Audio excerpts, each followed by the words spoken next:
ఎలా పడతారు? పట్టిన పాముల్ని ఎక్కడ వదిలేస్తారు? మా సిరిసిల్ల యూట్యూబ్ ఛానల్లో చూడండి పరశురాములు గారి ప్రత్యేక కథనం.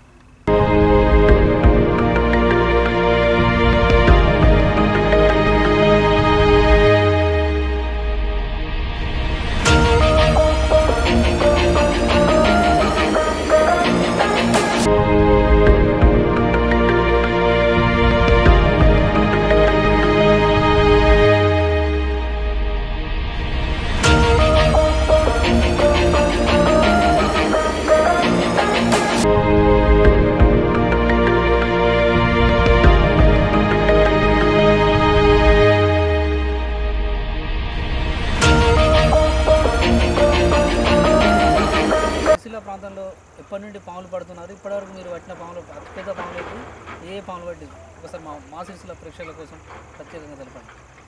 నేను దాదాపుగా 2011 నుండి ఇప్పటి వరకు దాదాపు ఒక 6 నుంచి 7 సంవత్సరాల నుండి పాములు పడుతున్నాను.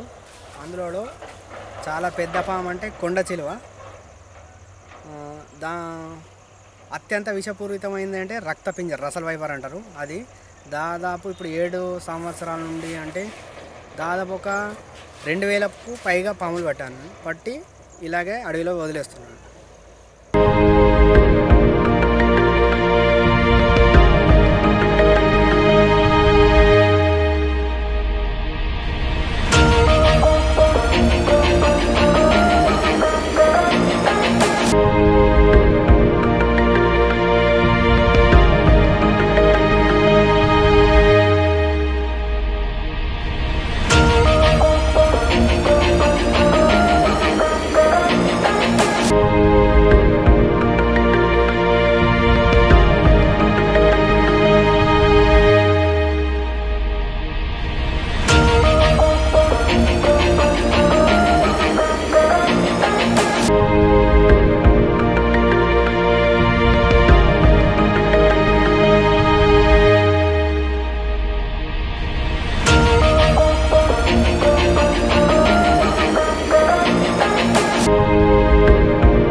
పాములు చూస్తే భయపడుతుంటాం. అవి మనకు హాని చేస్తాయని భయాందోళన ఉంటాం.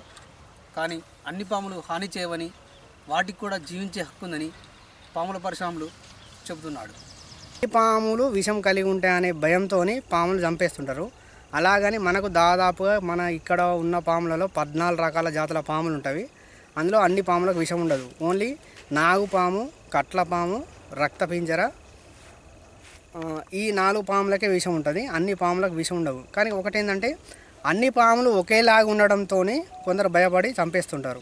జీవించడానికి మానవునికి భూమిపైన ఎంత హక్కు ఉందో అలాగే భూమిపైన పుట్టిన ప్రతి ఒక్క జీవికి, పాములకనే కాదండి, ప్రతి ఒక్క జీవికి బతకడానికి మనిషికి ఎంత హక్కు ఉందో అదేవిధంగా ప్రతి జీవికి కూడా అంతే హక్కు ఉన్నది. దయచేసి ఎవరి ఇళ్ళ కన్నా పాములు వస్తే నా నంబర్కు ఫోన్ చేయండి. నా మొబైల్ నంబర్ 9490563121.